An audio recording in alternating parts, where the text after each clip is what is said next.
everyone, welcome back to another episode of Prime News. Before we jump into it, I wanted to let you guys know we are giving away a Super Smash Bros. Ultimate Nintendo Switch bundle through the Gleam.io link down in the description. When we hit 50,000 subscribers, that will be when we pick a winner. That being said, let's jump right into the news. And our first story deals with Travis Strikes Again, No More Heroes. They did a 2-hour live stream today where they promised big news. However, the news itself isn't that big, at least if you were expecting to hear something exciting. However, we did learn a few things, like there's going to be a DLC season pass that includes 2 packs for $9.99, and we also learned who all the voice actors are for the major characters. So first, let's just jump right into the voice actors. Robin Atkins Downs is playing Travis, as always. Killer Seven's Steve Blum is Badman. Kimberly Brooks is Shinobu. Catherine Fior is Bad Girl. And Greg Ellis is Brian Buster Jr., a boss in the game.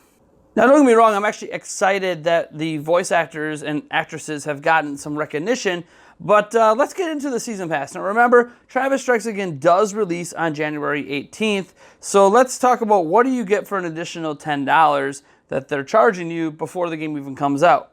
DLC Volume 1 is called Black Dandelion. It is scheduled to release on February 28th, 2019. It includes a new playable character in Shinobu Jacobs, who has special skills, and then a Badman version of an advanced part.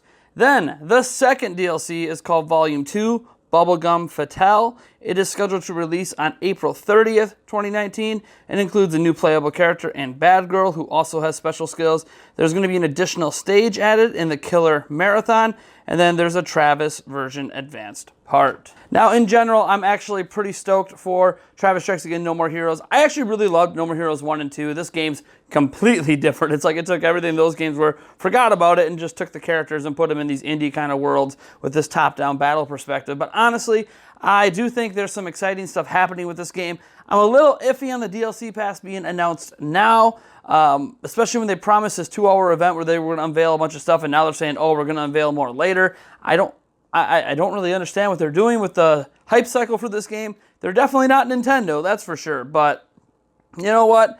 I'll probably still give the game at least a look if I am done with New Super Mario Bros. U Deluxe by then, which also releases on January 6th in, well, next month. Starlin Battle for Atlas is getting a new free holiday content update arriving tomorrow. Good on you, Ubisoft. And here's what is being added, and it actually addresses some of the criticisms some had towards Starlin Battle for Atlas. There will be new enemy units. All planets of the Atlas star system will receive brand new enemy types, introducing unique gameplay mechanics and encouraging players to adopt new strategies. There will be a new activity. Outlaw fortifications will appear all over Atlas for players to take down. This new activity will provide loot and experience upon completion. And then there's going to be a photo mode. Players will be able to capture their favorite moments of their journey through Atlas and express their creativity with several tools to personalize their shorts. Now, all of this I find particularly interesting. The photo mode sounds more like a Super Mario Odyssey kind of deal to customize the way that you take selfies and other photos. However, I do think it's interesting that they are adding the new fortifications and the new enemies. Some of the major criticisms of Starlin Battle for Atlas were a lack of enemy variety and a lack of fortifications of various types. Seeing these being addressed in a free content update, they're not charging us to fix this issue, is very, very enticing. In fact, you know what? I'm going to leave Amazon affiliate link down in the description for the physical version of Starlin Battle for Atlas. It's been running for between like 30 and 40 bucks for the past month. I think it's down to 30 right now on Amazon. I'll put that link down there. That is a killer deal. Remember, the starter pack you're going to see linked down there was originally $75, and it does come with the the R-Wing, it comes with Fox, it comes with Mason, it comes with a couple weapons, and obviously a physical copy of the game. It is the only way to get a physical copy of Starlin Battle for Atlas. Of course, you can also head to the eShop and just download the digital deluxe version, but that one is not on sale, so it's actually more expensive. You do get more for your money, but yeah, it's hard to argue. Starlin Battle for Atlas for 30 to 40 bucks. Well worth it. It is one of my underrated games of 2018 on Nintendo Switch, so be sure to give that a look-see. Game Freak is actually hiring for 3 new positions, and the positions don't actually state that they're specific to Pokemon. Now, we do know next year they are releasing a brand new IP called Town, and Game Freak does make other games besides Pokemon, even though people only remember them for Pokemon. That should let you know how successful some of their other games have been. I actually have some hopes for Town because it looks really cool. But that being said, here are the 3 positions they are hiring for, and these hires they are looking to add to the team in 2020, which is, as you know, after they plan to release the new generation of Pokemon games. Now, here are the 3 positions they're looking for. First is a game programmer. Game programming work in C++ is required and similar tools to that. They're also looking for a graphic designer for game design, production of graphics to be implemented into games.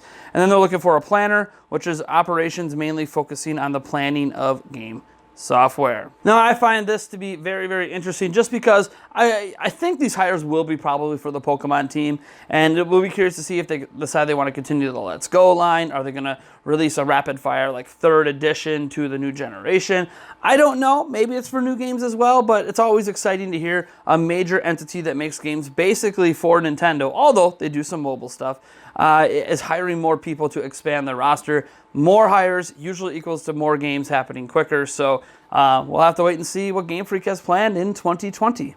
Now, New Super Mario Bros. U Deluxe, as I mentioned, releases on January 6th, but the issue isn't so much that it's releasing then, it's that Nintendo is actually pushing digital sales. This is not the first time Nintendo has done this on Switch, and it certainly won't be the last, but if you pre-purchase New Super Mario Bros. U Deluxe from the eShop, they will give you a bonus in gold points. So normally you get 300 gold points per purchase, which equals to about $3 off your next digital purchase. Well, they are running a bonus where you get double that for pre-purchasing from the eShop, so you get 600 gold points, which you can convert into $6 off your next digital purchase. This effectively makes the game launch at $54 instead of $60. So that's a great deal for people who are purchasing digitally, and it does make the digital version, I guess, a little bit cheaper because you get that little kickback in the gold points. The issue, obviously, for some is going to be that Nintendo is clearly pushing digital. This deal does not exist for physical. You already get less gold points for physical versus digital as it is, and now when they're throwing this bonus on, it makes it extremely enticing to take advantage of it and get a $6 discount on your next, digital purchase. Heck, for $6, you can buy certain indie games for that kind of money and just get a free game out of it. So I honestly think that Nintendo is strongly pushing people to digital. They're not forgetting physical side of things, but they are strongly trying to push digital sales, and this is one of the methods they've decided to practice, and we'll have to see how effective it is. They've used this in the past. I think they're going to continue to do it in the future, so I don't know. I don't plan to pick this game up digitally personally, but I understand why people would. This is an enticing deal. I mean, money is money. If you're gaming on a budget, saving $6 on a future purchase could very well be worth it to you.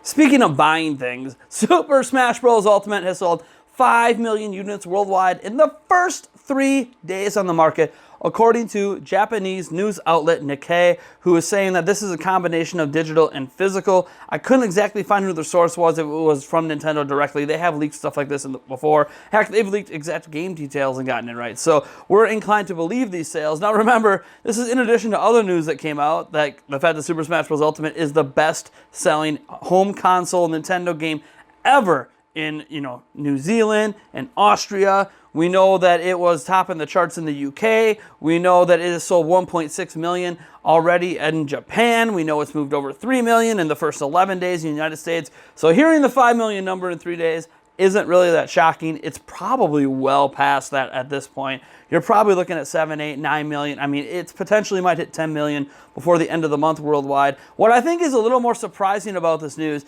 is that we're not hearing it from Nintendo. Now, if you guys think back to Pokemon Let's Go Pikachu, Let's Go Eevee, the previous record holder, not for very long, but on the fastest selling Switch game and all that stuff, Nintendo touted those sales, right? They didn't just talk about the 1.5 million sold through Cyber Monday in the US. They mentioned during launch it sold 3 million copies worldwide. That came directly from Nintendo. The fact that we're hearing this 5 million figure, which is obviously 2 million higher, from a third-party outlet is a little strange, because normally Nintendo is, puffing their chest and being like, hey, look how good we're doing, look how awesome we are. But they're not doing it this time. I'm not really sure why, but hey, we have the sales data anyways. Maybe they decided this is how they wanted to release the sales data, was through Nikkei. But it's very strange to see Nintendo not make an official public comment on worldwide sales. Maybe the sales are just happening so fast, they're not sure when the right time is to give a public comment. Because like if they say, oh, through today it sold 8 million, but by the time we hear that, and maybe it already sold an extra million. So maybe they're trying to wait for sales to slow down, or they just want to wait for the January 31st thing and just blow investors out of the water with the total sales data for this. Because of this 5 million deal, because of how well we know it's selling in individual countries, there are now fans out there that are predicting that this could sell 25 million units. I'm not sure I agree with those predictions. The highest selling one ever might be the combination of 3DS and Wii U, which would combine for 15 million, which would top Brawl, which sold around 13 million. But either way, I do think it'll outsell those. 25 million is a bit ambitious, but you know what? This game has already shattered all of my early sales expectations.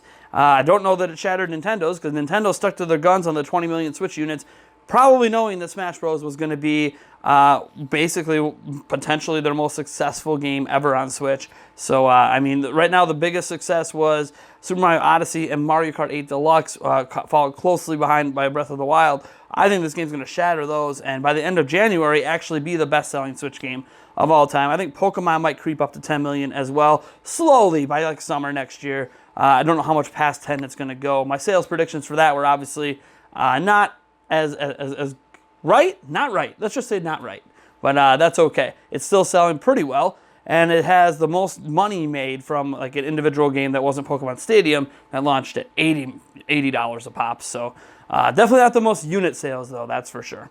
That being said, I am Nathaniel Rovajans from Nintendo Prime. Be sure to enter our giveaway. That's absolutely free. You just have to be subscribed to the channel through the gleam.io link down in the description. And you know what? This is probably the last Prime news before the holidays, before we hit on Christmas. I do celebrate Christmas in my house, so I want to thank all you guys for tuning in. I wish all of you happy holidays, happy Hanukkah, happy Kwanzaa, happy whatever you're celebrating this holiday season. And I don't know if you'll see me on camera as much next week just because of the holiday season.